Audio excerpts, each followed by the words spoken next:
retrouver, chers mesdames et messieurs. Bonjour et bienvenue dans l'édition du journal sommaire.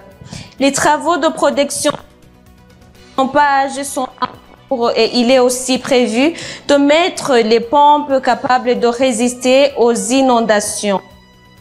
L'OBBN demande les usines qui fabriquent les boissons alcoolisées de ne pas chercher seulement leurs propres avantages, mais aussi de penser aux consommateurs. Plus de détails dans un instant. Les travaux de protection de stations de pompage sont en cours. Il est prévu de mettre les pompes capables de résister aux inondations. C'est le reportage d'Elvis Mounianeza. Il y a un certain temps, l'eau du lac Tanganyika a débordé et a causé pas mal de dégâts. Les travaux de protection du station de pompage sont en train d'être exécutés par l'agence routière du Burundi, ARB en sigle. Cette place a été réservée avant que les dégâts puissent se reproduire. Au moment où nous sommes rendus sur les lieux, ce 6 mai 2024, on remarque que le niveau du lac a diminué.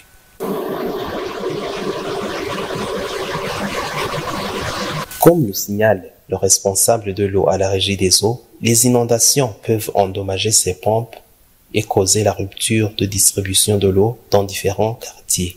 Il ajoute aussi que ces pompes ont une production journalière de 110 000 mètres cubes.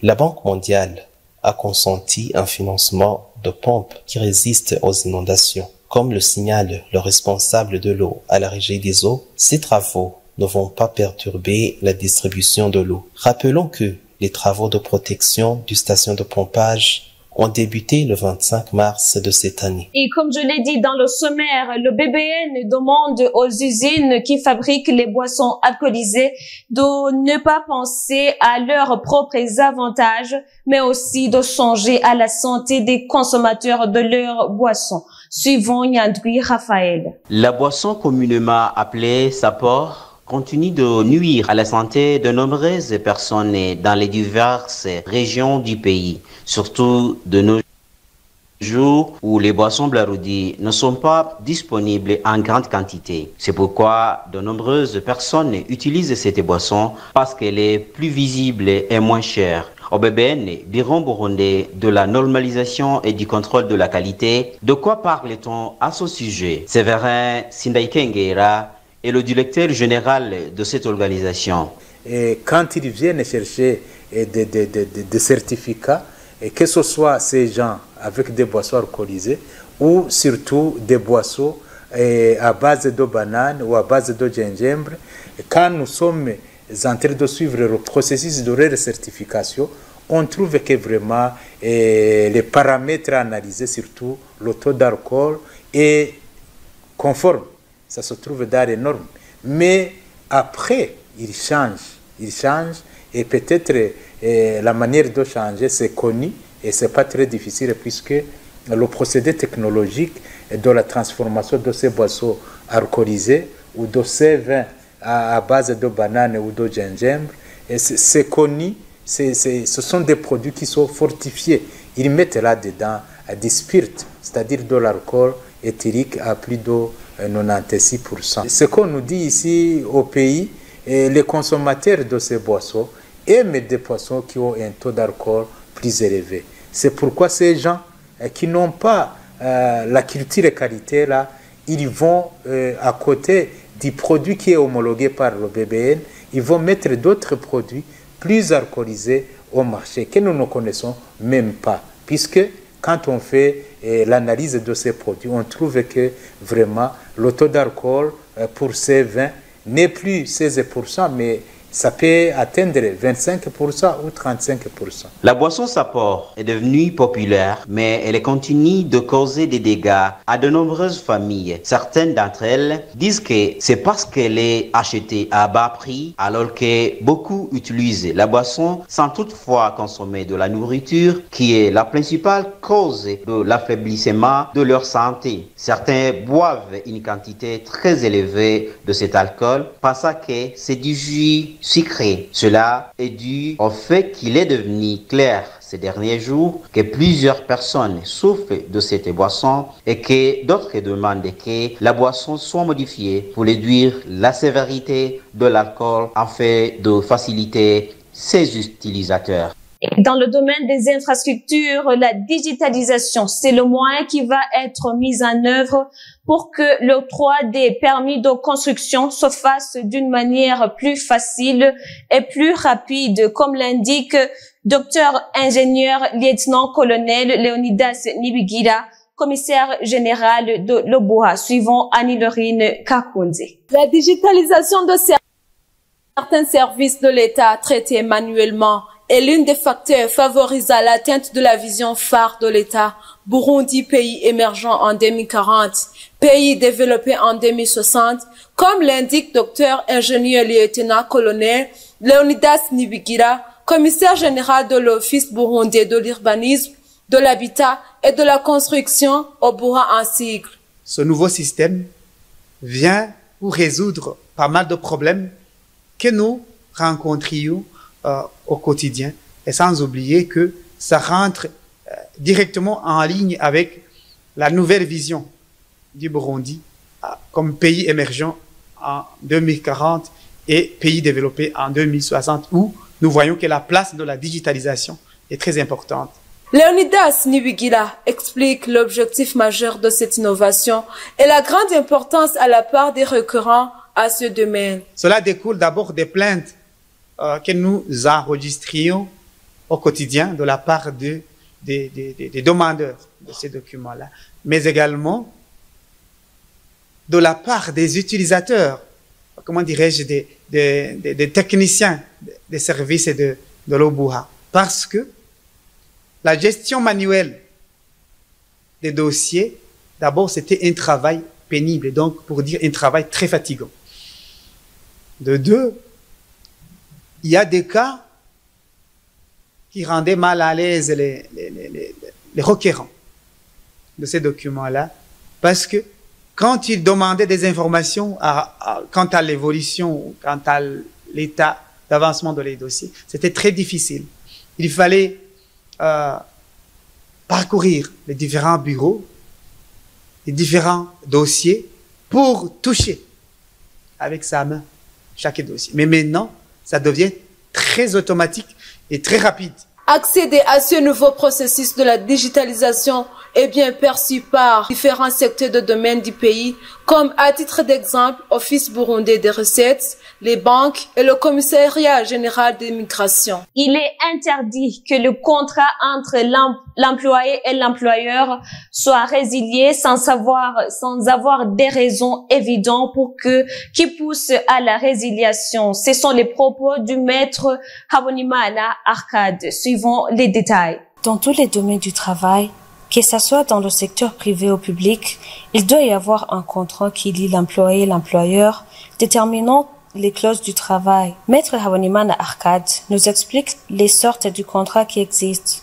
Il y a deux sortes de contrats de travail. Il y a le contrat de travail à durée déterminée et le contrat de travail à durée indéterminée. Et la différence entre les deux, c'est le mode de résiliation du contrat. C'est la manière dont l'un ou l'autre de ces contrats peut se terminer. Le contrat de travail à durée déterminée comporte dès le départ une durée, un terme au-delà duquel le contrat est résilié de lui-même, de plein droit. Mais le contrat de travail à durée indéterminée, c'est un contrat qui dès le départ ne comporte pas un terme, une échéance. On ne connaît que le jour de la signature, personne de l'employeur ou du travailleur ne connaît quand le contrat de travail va prendre fin. Habonimana Arcade continue en nous donnant certains des motifs qui peuvent être à la source de la résiliation du contrat. C'est notamment lorsque l'employé et l'employeur s'entendent, se mettent d'accord de la mise fin au contrat. s'ils s'entendent que malgré le fait que nous avions un contrat de travail pour une période de 2 ans et que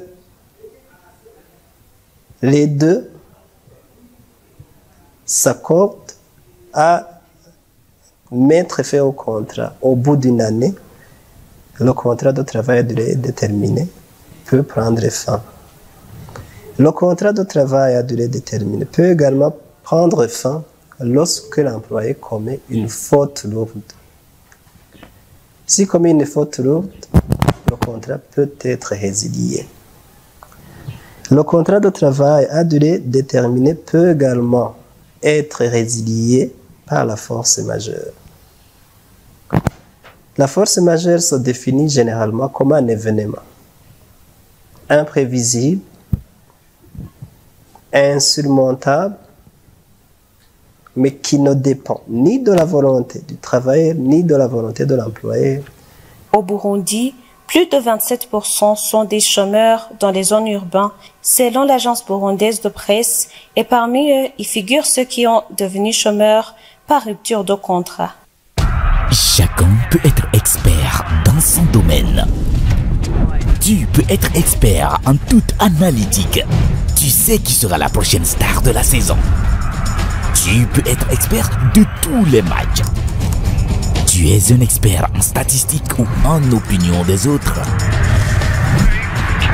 OneXBet t'aidera à démontrer ton expertise. Exprime-toi. Tu es l'expert. Hello. Can you have Blaugrana crew, please? Blaugrana crew! Blaugrana crew! Blaugrana crew!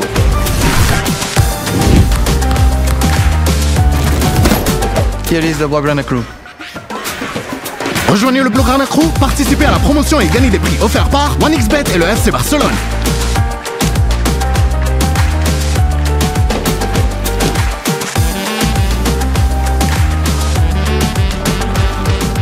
Et maintenant, c'est le moment de suivre l'actualité internationale. La société pétrolière publique nigériane NNPC a demandé aux stations-service du pays de multiplier par 3 les prix d'essence, alors que les pays producteurs de pétrole a décidé de mettre fin à sa politique de subvention.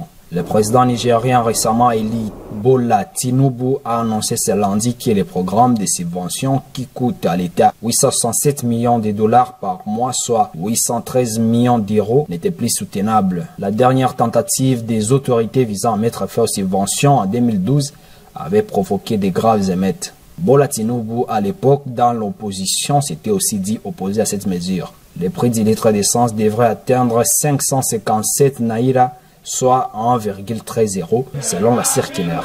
Il a déjà fortement augmenté à la pompe, notamment dans la capitale économique Lagos. La NNPC n'a pas souhaité faire des commentaires mercredi, mais son directeur a déclaré plus tard que le gouvernement lui devait 5,7 milliards d'euros correspondant à des subventions impayées. Sur la base des estimations des valeurs actuelles sur les taux d'échange et des prix des pétroles internationaux, le prix de l'essence en Nigeria est de 0,50 $, soit 696,76 Nigeria Naira. À titre de comparaison, le prix moyen d'essence dans le monde pour cette période est de 1,32 $. La Tanzanie en état d'alerte ce week-end face au cyclone Idaya après des semaines de pluies torrentielles et d'inondations qui ont ravagé cette région d'Afrique de l'Est, faisant plus d'une centaine de morts. Les intempéries ont causé la destruction d'habitations au parc naturel de Mafia Island. Des arbres couchés au sol témoignent de la puissance des rafales de vent qui ont balayé cette île touristique. Les services de ferry entre Dar es Salaam et Zanzibar ont été suspendus alors que le cyclone Idaya s'approchait de la côte est africaine avec des vents pouvant atteindre 120 km/h et de puissantes rafales. Et une importante panne de courant a frappé la majeure partie de la Tanzanie. Au cours des dernières semaines, les inondations en Tanzanie ont tué 155 personnes et ont affecté plus de 200 000 autres après les fortes pluies de la saison de la mousson dans la région, selon les autorités. L'Organisation météorologique mondiale avertit que le cyclone tropical Idaya menace d'aggraver la crise humanitaire dans les pays lourdement inondés d'Afrique de l'Est. La région d'Afrique de l'Est est très vulnérable au changement climatique. Le phénomène climatique El Niño devait durer jusqu'au début de la saison sèche qui commence généralement en juin. Et voilà, mesdames et messieurs, c'est ici que prend fin notre édition du journal. Merci de nous avoir suivis. Je vous souhaite une bonne continuation du programme. Que Dieu vous garde.